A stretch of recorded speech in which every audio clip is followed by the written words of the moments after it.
ልናደርግ إذا دخل 10 من رمضان መልእክተኛው عليه الصلاة والسلام ያደርጋሉ ሶስት ዲስቲንክቲቭ የሆኑ ተግባራትን ተነግሮናል شد مئزره وايقظ اهله واحيا ليله እነዚህ ነገሮች ተነግረውናል ከመልእክተኛው عليه الصلاة والسلام ሱና የመጀመሪያው ድጋቸውን ጠበቅ አድርገው ያስራሉ ያ ማለት ለእንቅልፍ ለመዘናጋት ለሌሎች አገልግሎቶች ያውሏቸው የነበሩ ነገሮች በሙሉ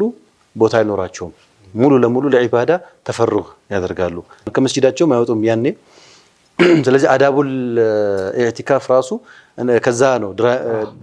ድራይቭ የተደረገው አንደኛው ሁለተኛው አይቀዛ አህለ ብቻቸውን አልነበረም አንዳንድ ጊዜ በቃ ሁሉም ሰው እንትን ያደርጋል እኔ ተራዊህ ደርሼ የመጣው ለከቤት ወጥተህ ትሄዳለህ ምናምን በቃ ለሱሁር ሲቀሰቅሱ ሐል ተቀሳ እንደዚህ ነገር ነበር የነበረው አሁን ግን ያ አይደለም ቤተሰቡን በሙሉ ህያው መሆን አለበት ሰዎች ሁሉ በተኙበት ሌላው አካል ሁሉ ረፍት ባደረገበት አንተ ነቅተህ ከጀሊሉ ጋር ሙናጃ ማድረግ የሚጠበቅብህ ትልቅ አጋጣሚ ነው ሶስተኛው ወአህያ ለይላ ለሊቱ